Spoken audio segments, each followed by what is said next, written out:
Just like Pristin, Gugudan was a group formed after popular survival show Produce 101 aired.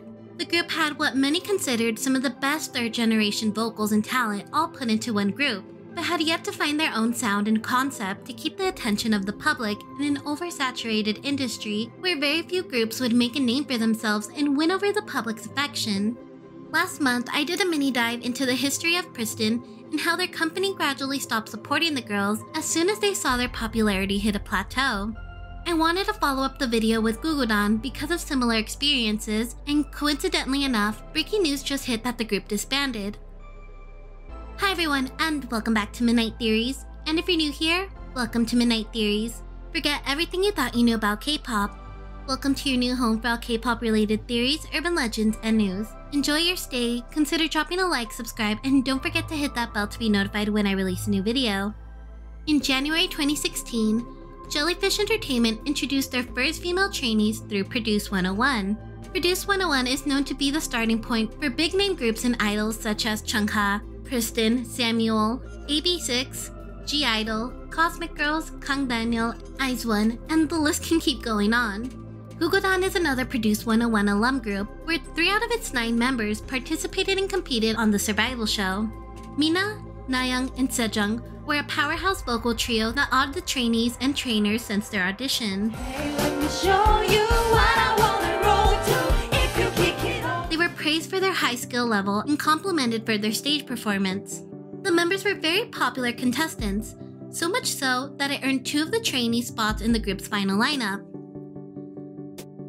i.o.i would be a temporary group that would promote for less than a year to help them gain popularity for their future careers. Sejong would place 2nd and Mina would place 9th. Nayoung would unfortunately not make the cut, ending in 14th place. i.o.i made their official debut in May of 2016 with their single Dream Girls. Mina and Sejong promoted as i.o.i members and the group skyrocketed in popularity. While the pair were performing on stage and gaining idol experience, Nayoung was back at the dorms and training room preparing for Jellyfish's first ever girl group debut. The girls would be only temporarily separated because Jellyfish had already planned to debut its girl group shortly after i.o.i's debut to try and gain as much attention and fanbase from i.o.i's success. Fans from Produce 101 speculated that the company would debut the 3 members as a trio since all gained a respectable fanbase from the show. However, that was not the case. Leading up to their debut, the company debunked the rumors and Jellyfish announced their girl group's name and lineup. Gugudan is a quite interesting name. The company has stylized their name as GX9 when teasing their debut. The name translates to multiplication table and represents the 9 individual charms each member can offer. The name was a clever wordplay that comes from the Korean word Gugudan, which means theatrical performance. Gugudan's group concept would be a group who holds theatrical performances, and each comeback and album would portray various genres such as fairy tales, movies, literature, and art in their own style. This would be a brand new concept never done before in K-pop. Gugudan finally hit the entertainment scene June 28, 2016 with their EP Act 1, The Little Mermaid. The EP consisted of 8 tracks and included their debut song Wonderland.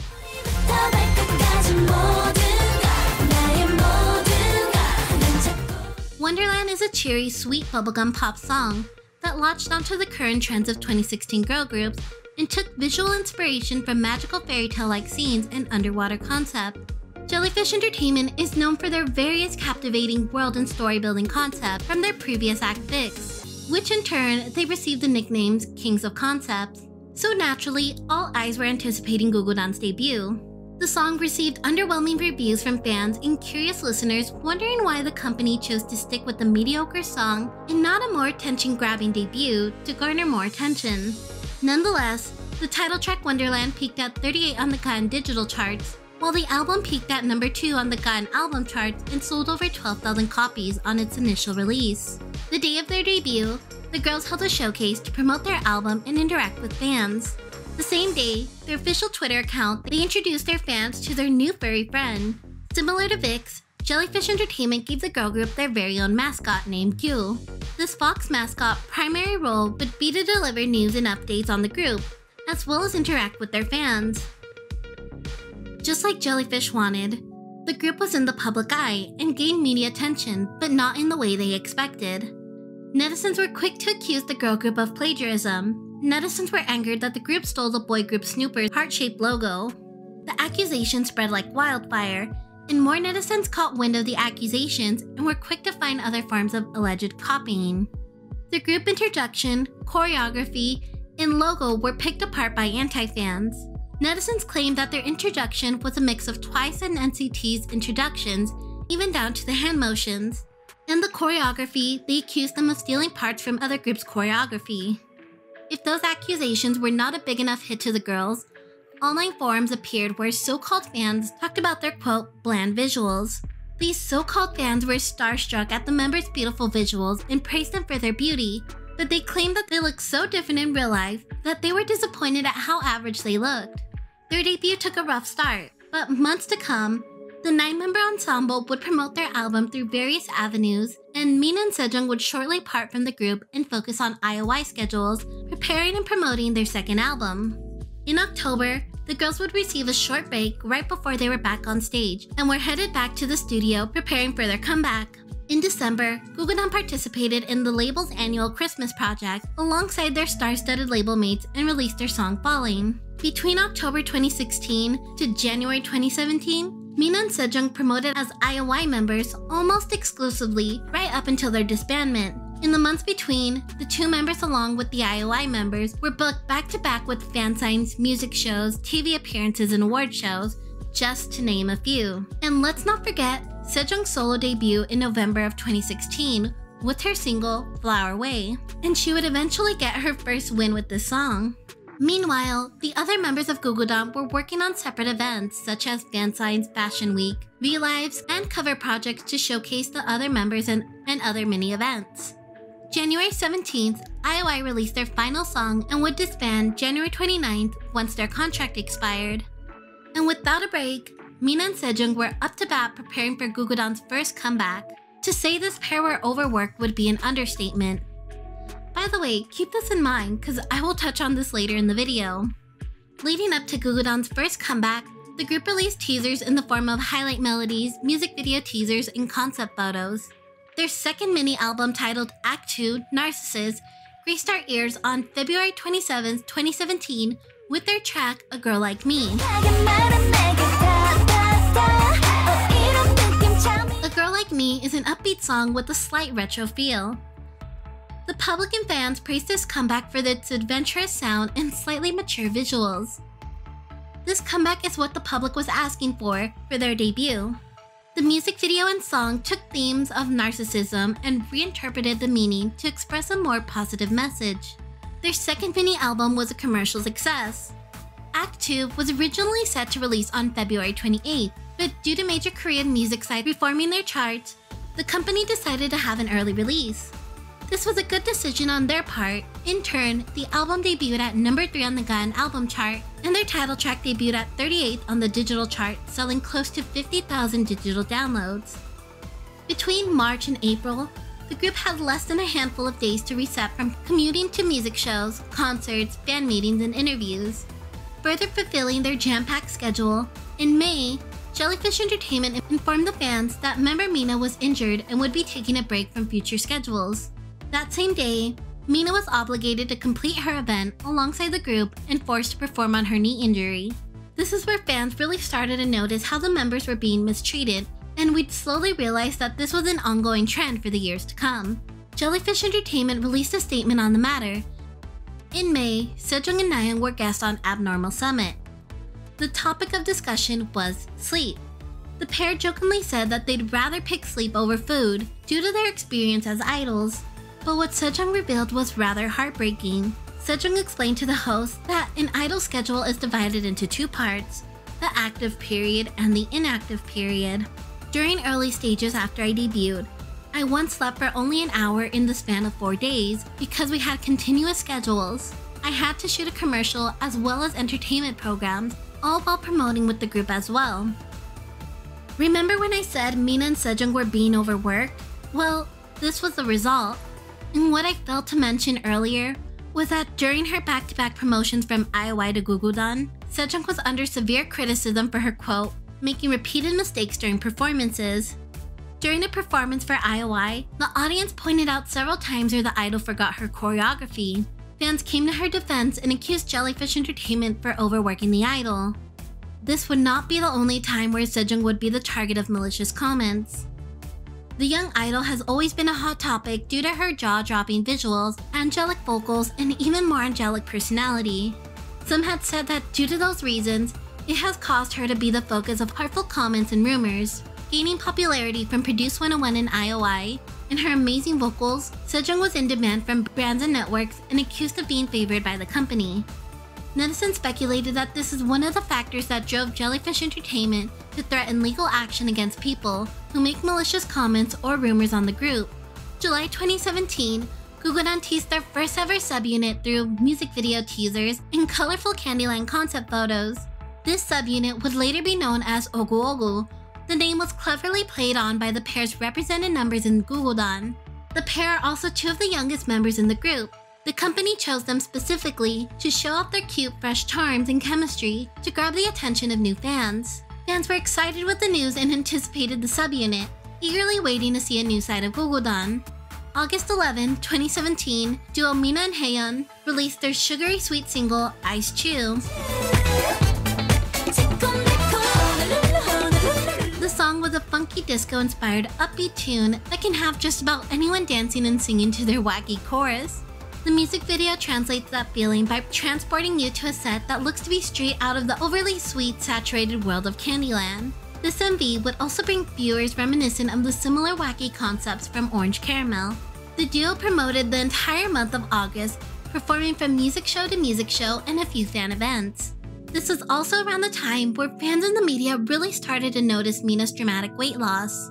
In February, Mina opened up to the public that she began losing weight in a way to transform herself from her pre-debut days to now. In a photo shoot for Starwind magazine, she revealed she lost a total of 13 kilograms or 28 pounds since Produce 101. Most assume Mina lost weight for her subunit debut, but little did we know the real reason behind it. In May, Mina opened up on VLive how appreciative she was of her members. She retold a moment where she was on her extreme diet. Her immune system weakened as a result. She developed a cold and could not recover as easily, so she had to take medication in order to recover. I was about to take the medication on an empty stomach, but the other members stole it from me and told me not to eat it unless I've eaten something. When I saw them looking at me like that, I was so moved I almost cried. For future comebacks to come, Mina would be the focus in the media for her continuous body transformation, often being compared from her Produce 101 days to present day. Many would comment that she looks to be losing more and more weight each comeback. In the following years, Mina would reveal her true motivation to lose weight and the drastic method she used. It's common for most idols to search their name to see what the public has to say about them, and Mina is no different. She admits to reading malicious comments that body shamed her back in her Produce 101 days and was constantly mocked for her quote, broad shoulders and being overweight. The comments severely impacted her mental health and drove her to the extreme. It was later revealed that these malicious comments were also manipulating pictures of Mina to make her look bigger than she actually was. Mina has since addressed her extreme dieting and confessed that she is disappointed in fans reaching out to her trying to replicate her dangerous diet. When I talked about my diet, I was saying it to warn people not to do it because it's bad for you. I didn't say it to mean everyone go try it. Being skinny isn't the standard of beauty. I know in this society, being skinny is what's become our standard. But just because you're skinny doesn't mean you're pretty. And just because you're chubbier doesn't mean you're ugly. Between September and October, Sejong was wrapping up her 2017 filming, and Mina started filming 20th Century Boy and Girl. Gugudan as a whole were performing in several music shows, and almost each member had their own individual activities such as OST releases, events, and gearing up for their next comeback. Act 3, Chococo Factory would be Gugudan's second comeback, and it would be released on November 8, 2017, title track Chococo.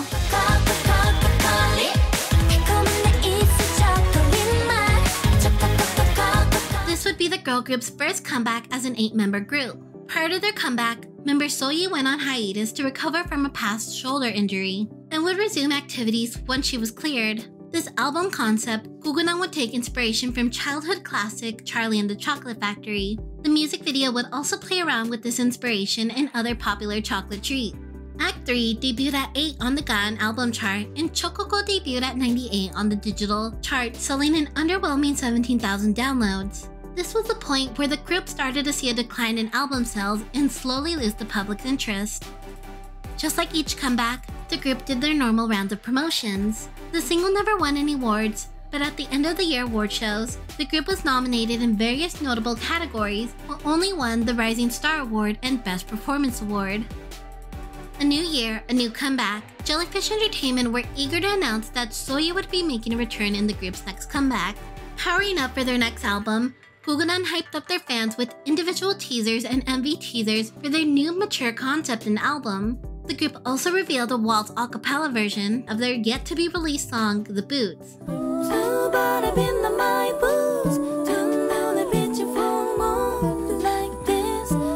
The a cappella version made it on the trending page and was highly praised for the members' incredible vocal abilities.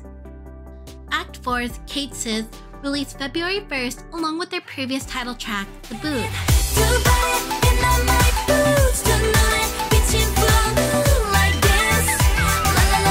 For this act, Gugudan showed their more mature and sophisticated color with this electro R&B sound, but it failed to retain the public's attention. The song peaked at number 7 and sold 20,000 albums. Promotions went on as normal, and the group even hosted a V-Live to further promote their album. During this V-Live, anti-fans flooded the comments and solely cheered for Sejong to purposely hurt the other members. The members were visibly uncomfortable reading the comments. Comment sections during V-Live are hard to monitor, especially during raids. The members, however, pushed through and continued on with the live. During the next few months, Gugudan would be touring outside of Korea.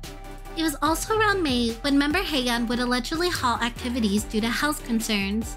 In the group's fan cafe, Jellyfish informed the fans that Haeyeon would exclusively attend school and take a break from activities until she recovered. In June, Jellyfish announced they'd be releasing an early anticipated subunit that included the powerhouse vocal trio who debuted on Produce 101. Semina became Gugudan's second subunit that consisted of Sejong, Mina, and Nayoung. The name was created from forming the first syllables from each member's name. Their self-titled single Semina released July 10th, just in time to be a summer hit. Mid-September, Gugudan debuted in Japan with their Japanese single Stand By, and held a debut showcase, fan meet, and hold a Japan tour. In late October, the label made an unfortunate announcement. They stated that Haeyeon would be parting ways from the group after 2 years of activities. However, she would still stay affiliated with the company. They also announced that the girl group would be working hard to prepare for their next comeback. Following the news of Haeyeon's departure, she posted a handwritten letter to her fans. 9 months since their last comeback, Gugudan released their final comeback and album, Act 5 New Action. Act 5 contains 6 tracks, including their title track, Not That Type. Not That Type once again showed a new side of the group. With this concept and album, the girls showed a girl crush concept paired with an upbeat, edgy dance track. The single once again did not win any awards, and the group slowly had fewer and fewer promotional activities. At the end of the year award shows, the group was nominated for a few categories, yet only won the New Wave Award. 2019 was a quiet year for the girl group. Being an idol is their main source of income, so when they are inactive, they need to find other means to sustain their living. Sejong was preparing and filming for her lead role in I Wanna Hear Your Song. Leader Hana opened her personal YouTube channel where she vlogged. Mina was casted in popular drama Hotel de Luna, and Mimi and Nayoung opened up their personal Instagram accounts. Fans grew concerned over the very few crumbs of group activities the members had. The only media attention the group would receive were from small scandals at the time, such as when member Hana accidentally leaked one of the members' private numbers during a live, and she later apologized. The second time was when Han So-hee posted a picture on her Instagram that included having dinner with Nayoung and Hana. Why was this so scandalous? Well, Han So-hee is an infamous former Jellyfish and YG trainee who has been involved in a multitude of scandals that ruined many idols' careers. While it looked like tumbleweeds in 2019 for Gugudan, Sejong had multiple schedules and activities from acting, TV appearances, and solo work. She even got to release an EP and released her digital single Whale. Her EP peaked at number 4 on the digital charts and sold over 10,000 copies. Jumping to present year 2020, news of Sally participating in Produce Camp 2020 would hit the media.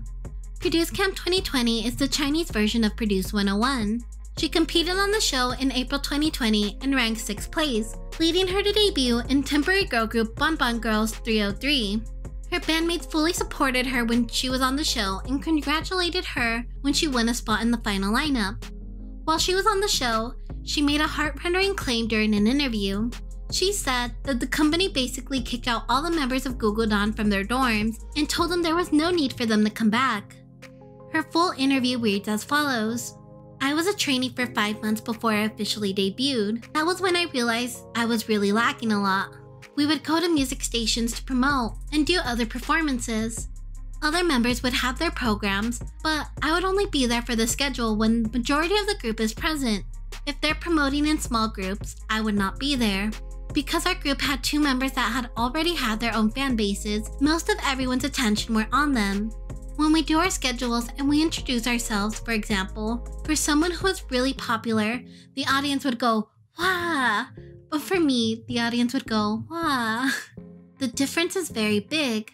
Even in big stages, I would not see anyone holding up LED signs with my name, and at the time, it did not feel so good.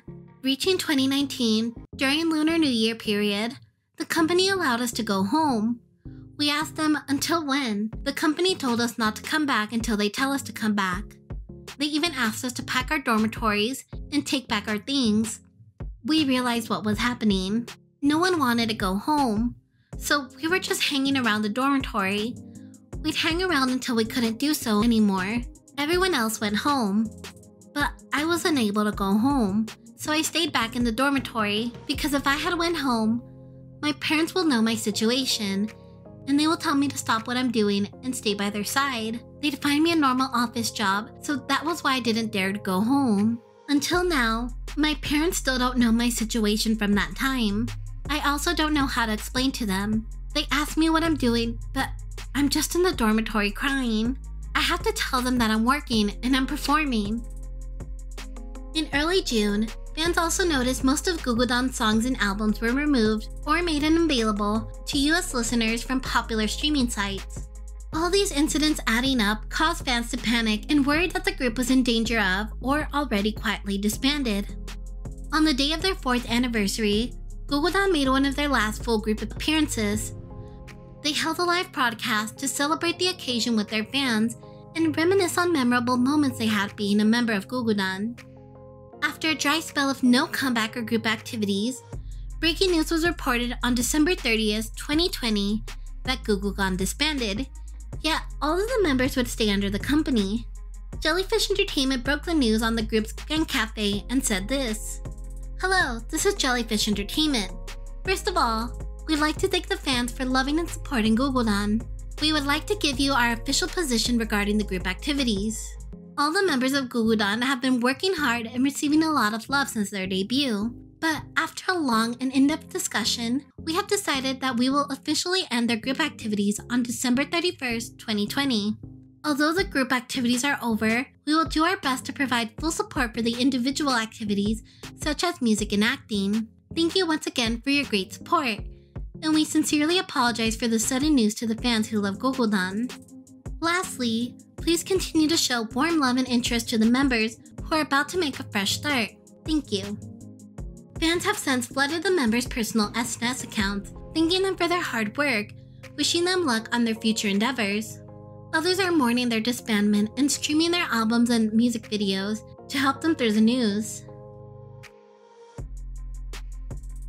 It's discouraging and upsetting to see such talent go to waste. It's almost like a slap in the face that these years of training, hard work, and pushing their bodies to the extreme to achieve their dreams became easily disposable.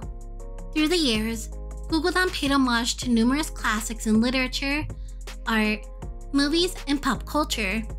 They gave every performance they had to put smiles on their fans' faces and give them a show to remember.